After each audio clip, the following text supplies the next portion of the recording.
Welcome to Breaking Ties, Is Divorce the Answer? This is your go-to source for practical advice and support when considering if a divorce is the right answer for you. Join us each weekday for a quick chat where we'll uncover a variety of topics such as child custody, property division, and self-care. Together, we'll explore the emotional, financial, and legal aspects of divorce and help you find the best path forward for you and your family. Here is your host and Certified Divorce Financial Analyst professional, Mike Fulkerson. Hi, and welcome back to day 3 of the Breaking Ties interview series, where we're talking with professionals this week who assist those in getting through the divorce process. This week's a little different, where we're looking post-divorce. We're looking at moving on and reestablishing ourselves on the dating scene. I'm your host, Mike Fulkerson, financial advisor and certified divorce financial analyst professional. And with me today is Patti Warsaski.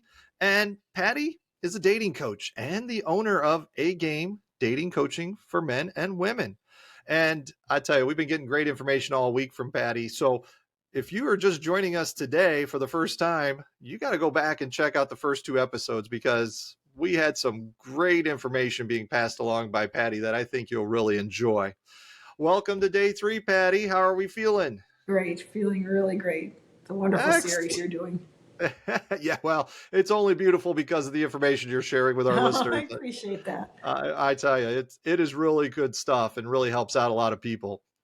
And, you know, as we progress through the whole dating scene here, I think a lot of people, because we got this swipe society and you're just meeting somebody somewhere, I think it's kind of interesting to chat a little bit today about what are some fun and safe date ideas when you actually are going out on a date.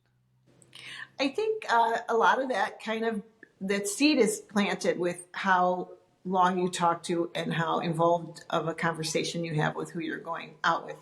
I'm a big advocate and proponent of safety, always, not only for women, for men too.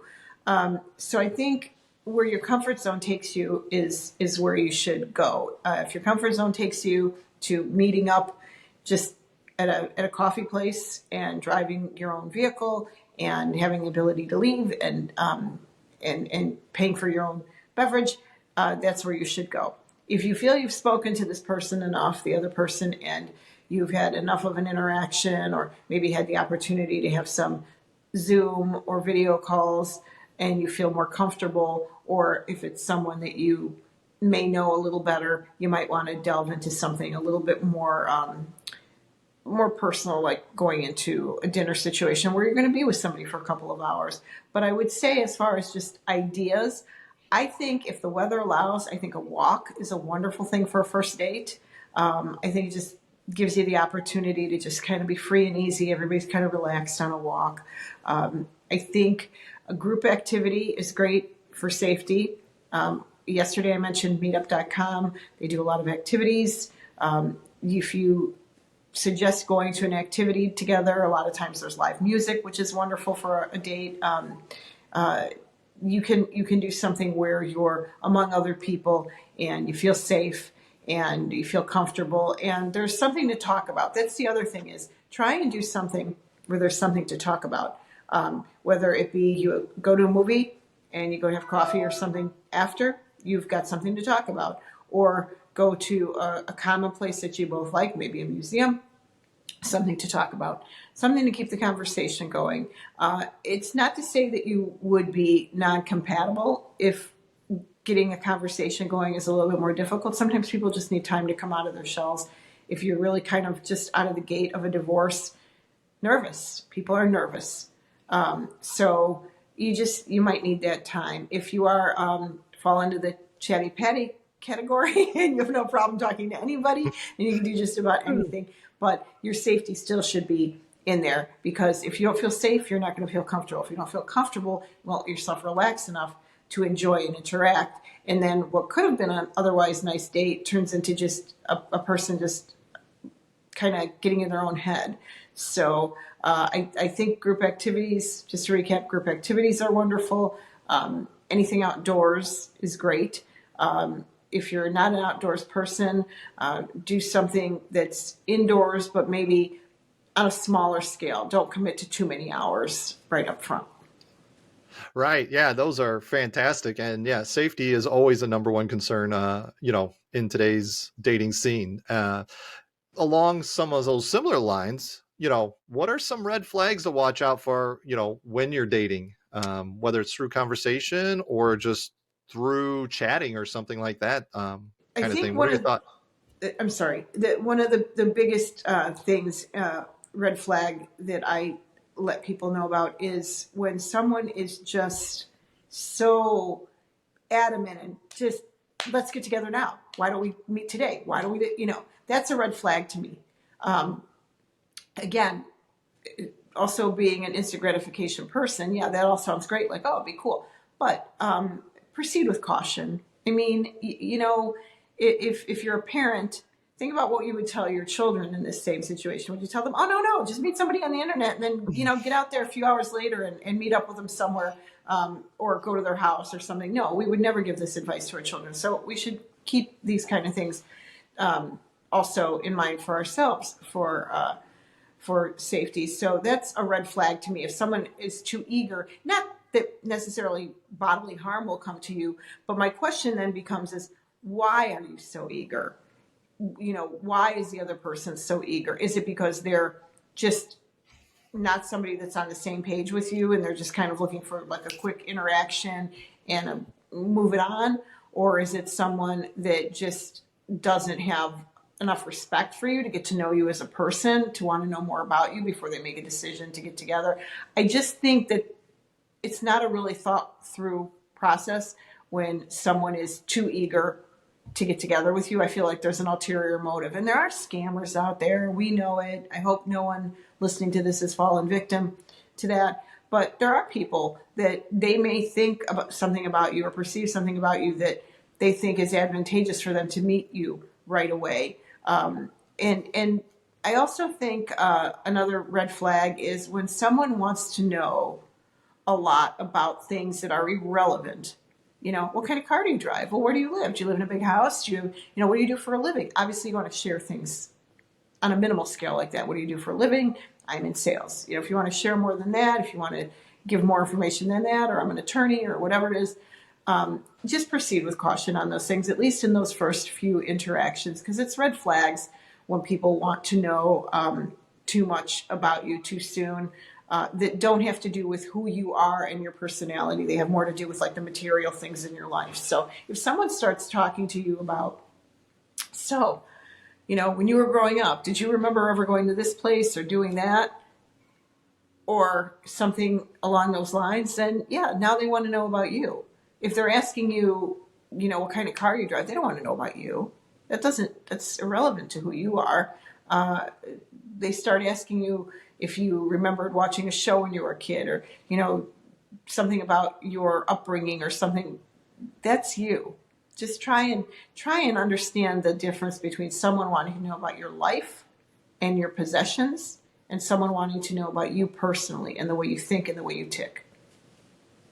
Yeah, no, that's a great distinction right there. I mean, I never really thought about it that way as far as, who you know versus materialistic things. So I think that's a really good thing to work out. Now, we get to the date, let's say first date, kind of thing, or even just any date.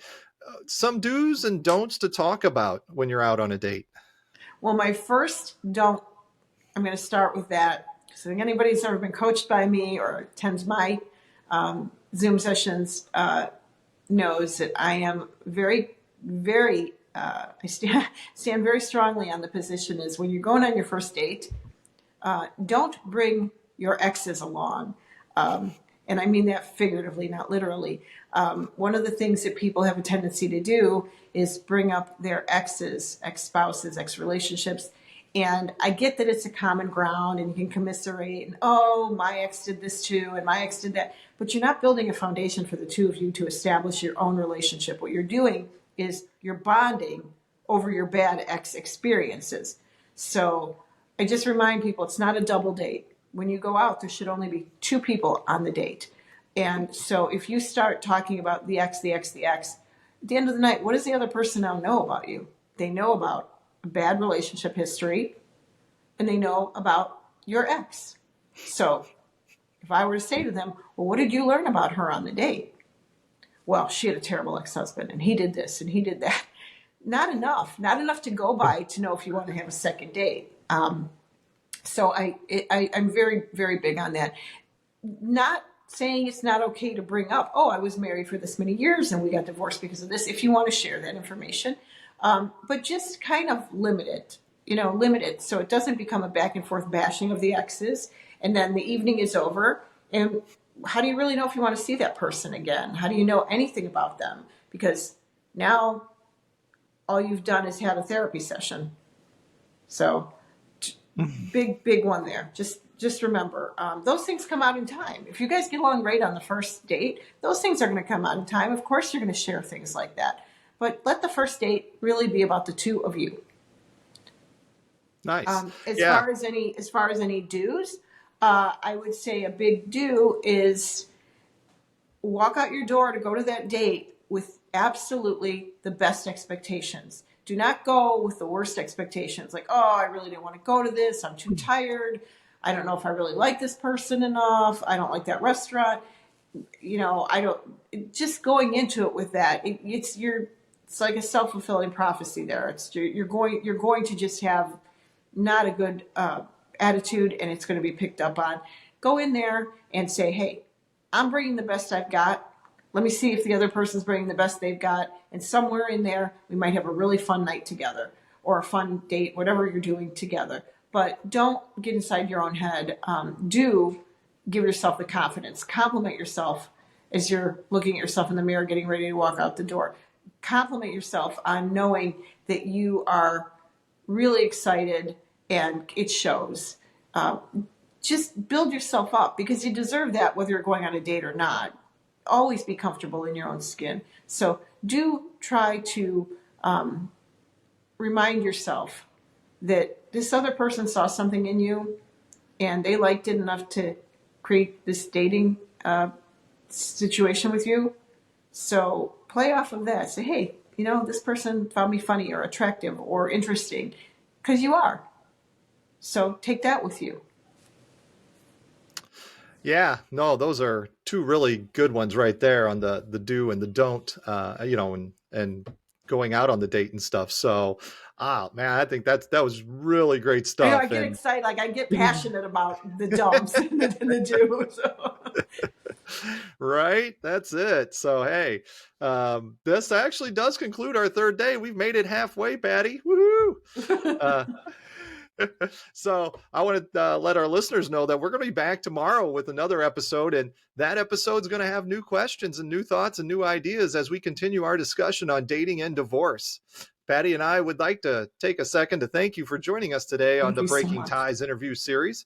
And if you have any questions for Patti, I'm going to have her information over in the description, ways to contact her via phone, via email, and you can chat with her directly and ask questions of her. Divorce is not the end of your story. As Patti and I know, it is the start of your next great chapter. And with that, take care, and we will see you tomorrow.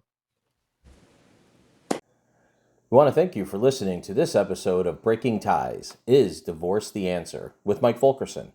For questions, please reach out to Mike via email in the description or give him a shout at 630-444-1410.